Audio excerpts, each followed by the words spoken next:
Hey y'all, how y'all doing? The Prodigal Booktuber has returned. I think it's been like 3 weeks since I uploaded a video. I'm very sorry about that. This year has not been the moment for me. I came in with a lot of goals, a lot of New Year's resolutions, and so far I've been sick for 3 weeks and I'm currently in the middle of a move. The movers are literally coming to my house this Friday and today is Tuesday, and I kept my books up for you so I could film this video. But we have some business to attend to. You probably saw the title of this video and you're like, oh my god, what is happening? Is she quitting Booktuber? It was a little bit of clickbait because we are gonna do some talking here. I'm gonna talk about the future of my channel, but I'm also gonna do a book tag. I feel like my channel for a while has been kind of going on this trajectory where the only content that people are interested in seeing from me is the romance content where I read like bad romance and I make fun of it. Unfortunately, I think that this has taken a toll on me mentally. I don't love the feeling I have when later I'm looking at my analytics and those are the only videos that perform well on my channel. And also making only that content is not sustainable. So I think I've decided to kind of shift the direction of my channel where I still will be doing romance videos from time to time, but you're going to be seeing a lot more just casual vlogs. I am going to shout out the video that I just posted for my birthday, but this was kind of me trying it out where you just kind of spent the day with me while I got stuff done around my house for my move.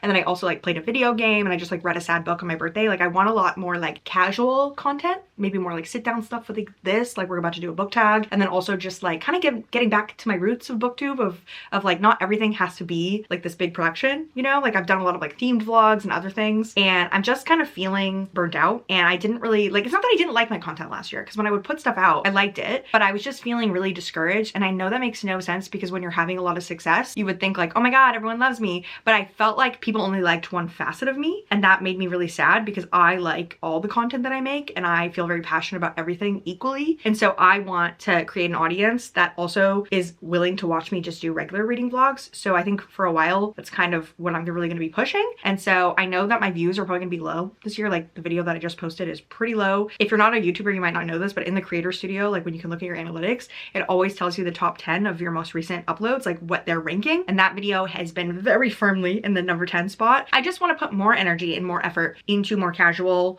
vloggy, lifestyle type content while still leaving room and space, holding space for me to make that other content. Hopefully that makes sense. Hopefully that makes sense. I was just really burnt out last year and it wasn't a good feeling. It wasn't a good feeling. And I think that's why I've been very spotty with videos since basically October. The bad feelings, the bad thoughts, and the lack of desire to like upload has really been like heavy weighing on me. And I don't want to feel that way about my content. I just want to feel like light and excited. So that is why I put on some shoddy makeup for you guys at 8 p.m. on a Tuesday so I could film this video. Also, I am still wearing my pajama top. Is this one of my most millennial tops that I own? Yes, it is. I need to remind you guys sometimes that I am a 33-year-old woman because people forget. Let's get into the beginning of the year book tag. And you might be like, Sarah, it's actually mid-February, it's not beginning of the year. And I say, as long as we're in Q1, it is beginning of the year. Okay, so question number 1 is how many books are you planning on reading in 2025? 2 years ago, I read 120 books and I was so proud of myself. It's the most books I've ever read. So last year, I set my goal to 100 and then I only read 81 and I felt really discouraged. So I do technically want to read 100 books, but I'm going to be setting my goal to 80. So that way, if I surpass it, I'll feel really good about myself. This year is all about, you know, being more sustainable and not burning myself out. I'm trying to be kinder to myself. My theme for the year is good things take time. So I'm just really trying to like bring more zen into my life. So I feel like making my goals more achievable is a step in the right direction. Number 2 is a book you're likely to reread this year.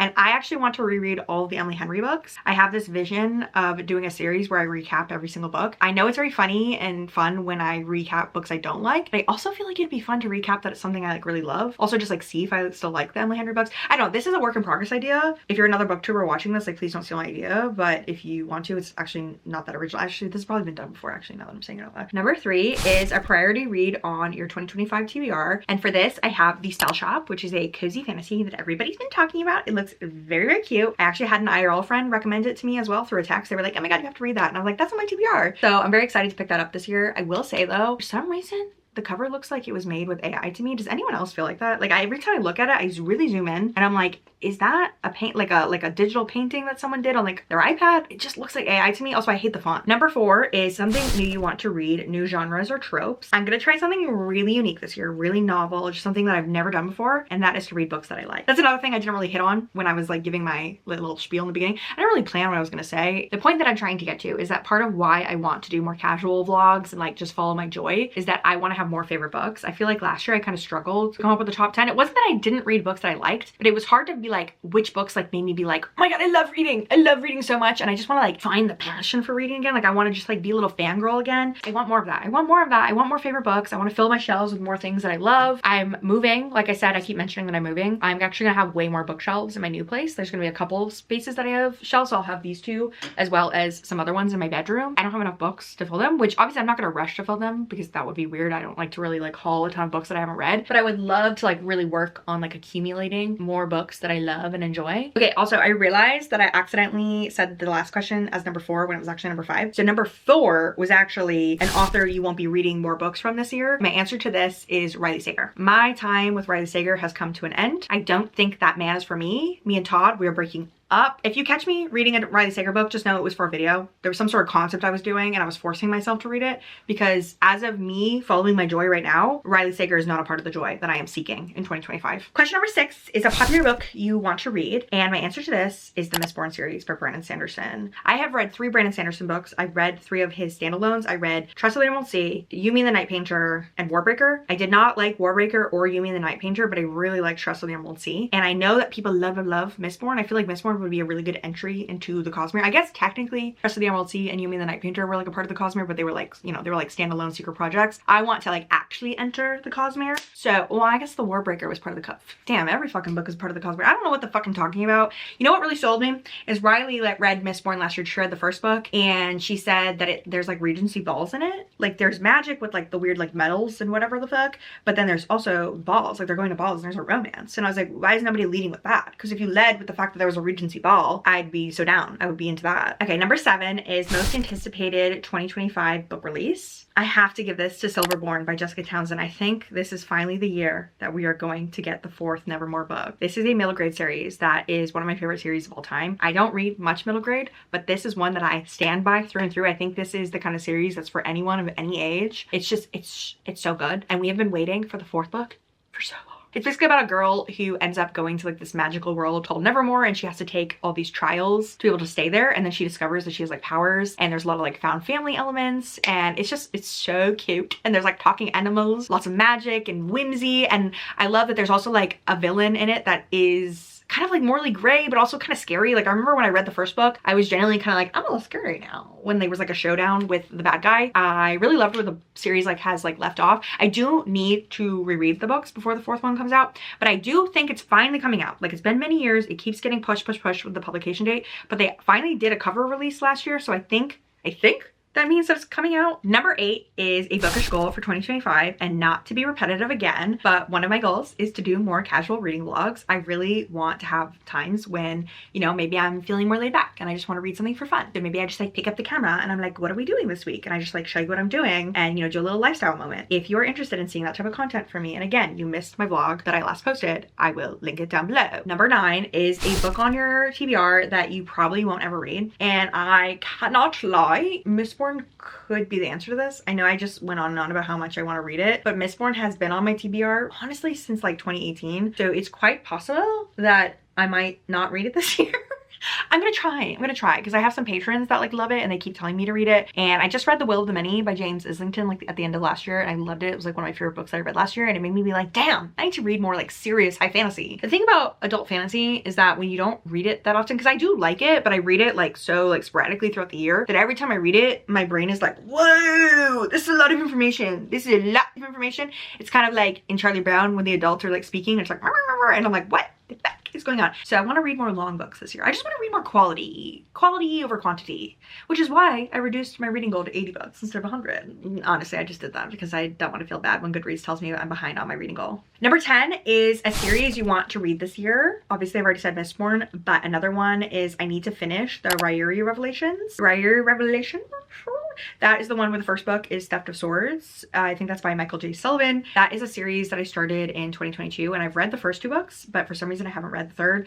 I will probably have to find some sort of summary of the first 2 books. I think I need to brush up a little bit. I like vaguely remember like the politics and like what's going on. Like I know what we're looking for and what we're doing with the fantasy elements. I actually think I'm going to be doing a series on my channel this year where I finish series, I actually think I might bring it back as Slay That series. If you're an OG on my channel, you might know that I used to host a readathon Patreon called Say That Series. So what I might do is I might make that a video series and then also make some like series trackers like in Canva and like give those out to you guys if you want to like turn it into like a year-long reading challenge slash readathon thing. I did it on my Patreon last year as like a Patreon readathon, but I know that it used to be a public thing and people have commented about wanting to play that series again. I don't want it to be like a big formal thing like Summerween or something, but like it could be like a casual thing that you do with me if you want, like if you watch my videos, like you like all my reading vlogs. Okay, number 11 is your auto buy authors going into 2025. And to be honest, I don't really do auto buys. I learned my lesson when I pre-ordered Happy Place by Emily Henry and I didn't end up liking it. Every book up to that point I had pre-ordered from Emily Henry and it worked out because I gave all the rest of them like 5 stars. But then unfortunately, Happy Place, I hated it so much that I actually returned it. I was like, I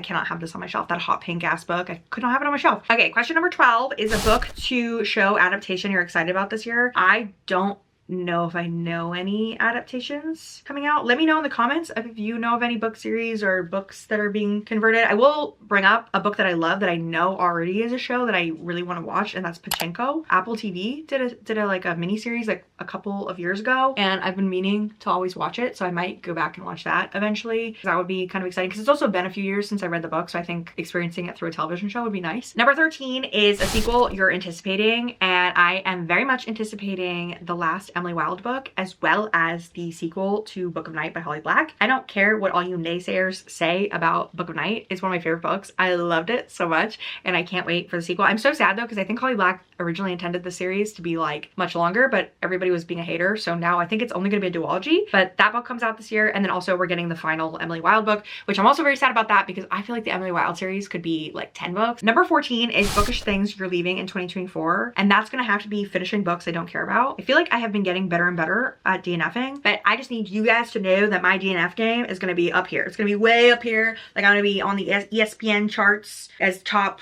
DNFer. Is that how ESPN sports stuff works? I don't know. Number 15, what to expect from this account. I am gonna be beating a dead horse, but it is more casual reading vlogs and me enjoying myself. I had so many Mentee bees last year about my channel. I didn't really bring that energy into my videos. At least I hope I didn't. But behind the scenes, Riley can attest, I sent her so many voice notes of me literally crying about what I was doing in my content, questioning myself, and I'm not gonna do that this year. So anything you see me put on my channel this year, I have made a deliberate decision to do that. So if it's a romance video, it's because I felt like I was in a place where I wanted to post that. So like, again, I don't wanna like confuse you guys by saying, oh, I'm not gonna do romance, but then I'll do it. But you're also gonna see other content, if that makes sense. If that makes sense. So anything you see this year, I have put a lot of thought into it. And I think that's also why I haven't been like pressuring myself to upload recently, like when I was sick and like not feeling well and like mentally not well, because this move has been making me have so many Mentee bees. I've cried a lot. Luckily, I've been taking my vitamins because I need that emotional regulation. Number 16 is how has your reading taste evolved from last year? I don't really know because I feel like I had a terrible reading year last year. Like I mentioned, I did have books that I loved, but in general, I wasn't like excited and thrilled about what I was reading. So I just want to find more of what I like. I did discover that I love stories about unhinged women. Like I kind of already knew that because I really enjoy like Good for Her, but there's also something about an unlikable female character that's like annoying. A Certain Hunger is a great example. Also, You'd Look Better as a Ghost. Like those are 2 books that I would say that the main character could really rub you the wrong way with the way that they tell their story, but I kind of love that. I kind of love women going against the grain. TBD on my taste evolving this year. Like I said, I want to read more fantasy. I want to be my fantasy era. I'd also love to find more thrillers that I like. If you know of any thrillers that are not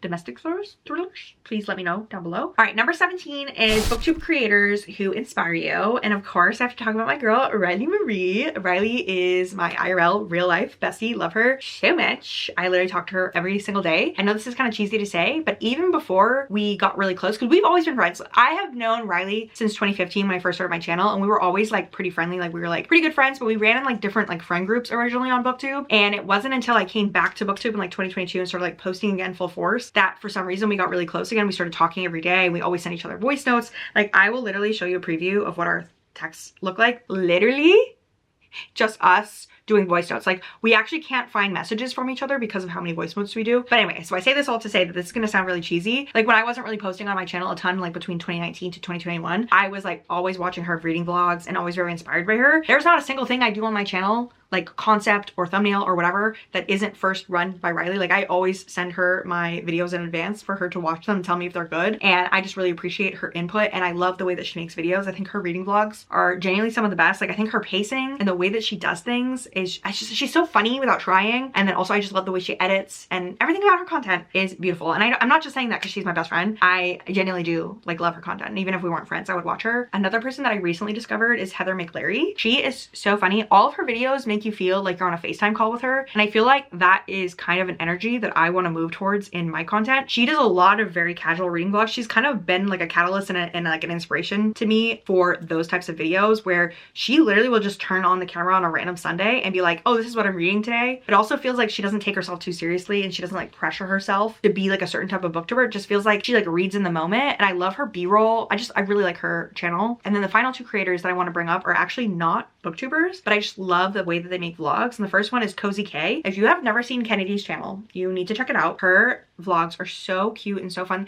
They just feel like, again, like you're on FaceTime with a friend. Her whole channel is kind of inspired by like a cozy culture. Like she originally started with cozy gaming. That's how I kind of got into her videos, and she's branched out into other things. And recently she bought a house, so a lot of her content has been about decor. And I think because I'm also moving in the moment, her content's just been like really resonating with me. And I love like how she's been decorating her home, and I just love how she kind of like brings you along in her life and her hobbies, and it's just very inspiring to me. And she's also very aesthetic, and I love, she inspires me. I love her. Okay, and then the final vlogger who has really been inspiring me is Sally Dark Griffin. I found her videos recently because she actually just moved from LA to Atlanta, and I live in Atlanta. So hey Sally, if you want to be friends, that'd be great. And Sally actually has been dipping her toe in booktube content recently. I know that she did like a TBR video, and she also like ranked all her books that she read last year, and she kind of talks about books in her vlogs. But I love her shots. Like she does a lot of really good B-roll and a lot of really interesting transitions. So she inspires me kind of like on a technical level, and I also feel like her videos feel like we're on FaceTime. I don't know, people who make me feel like we're on FaceTime are really people that I enjoy watching. All right, and then number 18 is our final question, and that is something you want to say to anyone wanting to start a bookish account. And the first thing I'll say is I think you should study your peers. If you are wanting to be a booktuber, be a book talker, be a bookstagrammer, whatever you are aspiring to be, I think you need to look around at what people are doing in that space. Like what kind of videos are they making? What kind of photos are they taking? Like how do thumbnails look? Just kind of like study what is working for other people, and then kind of come up with a plan and some ideas to get started. I also think it would be a really good idea to pre-film. If you wanted to start a booktube channel, maybe you could film like 5 videos and edit them and have them ready to go, so that also you can get used to like seeing your face on camera, hearing your voice. Also, if you don't like anything, you can like refilm it. It's also very difficult if you just put all the effort into one video and then you never do another one. So that's why I think kind of pre-filming or like setting up a few videos in advance probably would like set you up for success. All right, besties, that brings us to the end of the beginning of the year book tag. If you've made it to the end, feel free to use a cat emoji in honor of my cringy millennial t-shirt. And I thank you all so much for being here. You're all so beautiful. I love you all so much, and I hope that you bear with me as I am changing things with my channel. But anyway, I think I've got myself off track of remembering what my outro is. Thank you all so much for watching. You're all beautiful. Have a nice day.